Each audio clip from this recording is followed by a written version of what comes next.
talk about the market conditions that have really impacted the commercial real estate industry and the build-to-suit market over the past, say, 3 years. Allow each one of you to talk about your tenant or client demands, what you're seeing in financing availability, the credit markets, deal terms, conditions from a legal standpoint, any tax or accounting code changes, and just give us the big picture as to what's happened over the last 3 years that's kind of brought us to the climate that we're in today.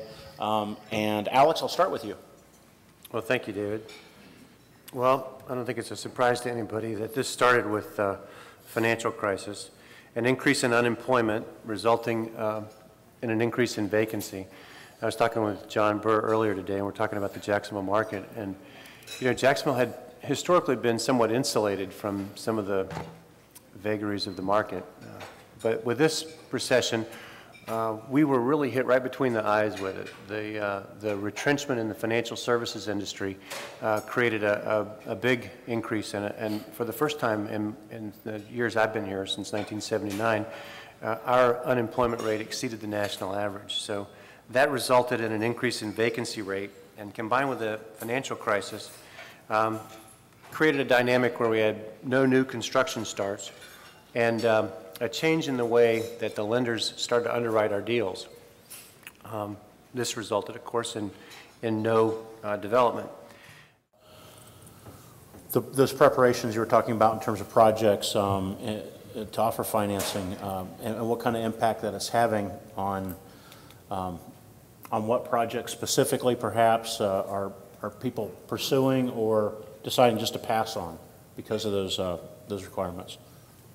I think typically it's just the gap of understanding the financial needs that the banks have. I mean, Rob mentioned it. We need good financial information so we can understand it coming in. But it's the responsibility of a bank to upfront share with them why. And if we don't have the information and, you know, upfront to understand not only that transaction, but the global transaction. And all banks, the regulators are coming in requiring global cash flows. And I think some customers come in are frustrated or don't have the means to get that information. And so we're asking them to go back to their CPAs and gather that information so we can really understand that transaction and others. I think sometimes a frustration in that is they see good deals out there of not wanting to share that information, but the banks need to know. Rob, talk to us about the build-to-suit market, if you would. Are the market conditions or tax codes in place that make this a more feasible or likely transaction than before, or option than before? Again, I think that's always been an option and always been a good option, and one that people have taken advantage of. And again, if you look at it from the current environment, where you have a situation with the current economy and the interest rates that are fairly favorable. You've got contractors and developers out there that have been through a very rough time, and they're still aggressively pricing their deals. It could be a good opportunity for a business owner to enter into a build-to-suit arrangement, and whether the facility totally be for his business itself or be, again, a mixture of facilities for his business and a leasing arrangement. I think the environment is fairly good for that right now. That leads me to my next question, Alex. I want to talk a little bit about expectations, how companies' expectations are measuring up against the reality of what's really out there and available. Years ago, I was at a real estate conference, and I heard an economist talk about the vacancy rate. And he said when the vacancy rate goes from 25% to 15%, 10% decrease in vacancy has absolutely no impact on the rental rates. But the 5% delta between 15% and 10% has an enormous impact on rental rates.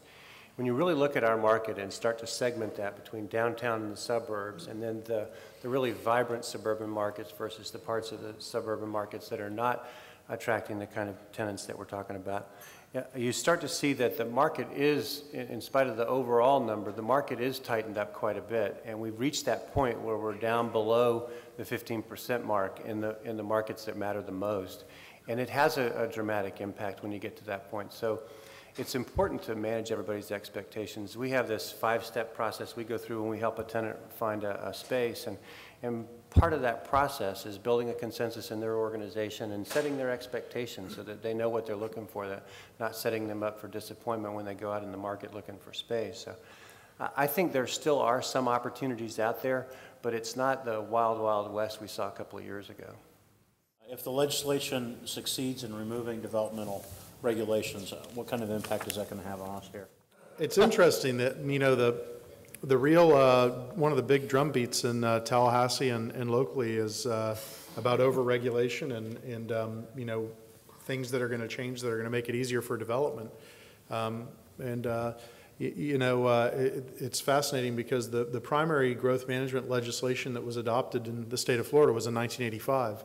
And, you know, in one generation, there's legislation pending in the Florida legislature right now to basically remove the entire scheme.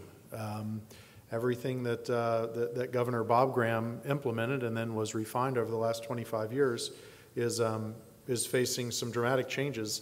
And if you're interested, you should look up Senate Bill 1122. Senate Bill 1122 is the chosen vehicle for changing the way that Florida regulates growth. Let me give you just a quick overview. I'm just going to read you a few bullet points. The staff report on Senate Bill 1122 is 35 pages long, and the bill itself is hundreds of pages that affect, and you think, well, this is just going to affect land use and zoning. It's just going to affect, you know, small-scale land use amendments, or maybe you've heard of the comprehensive plan for a municipality. It's actually much more dramatic than that. This is the most sweeping change that's been proposed in Florida growth management and development regulations in a generation. And it affects every walk of life and things that may or may not hit your radar screen. But the bottom line is that if you're not aware of it, something in this law and in this legislation, if it's adopted, is going to affect your business.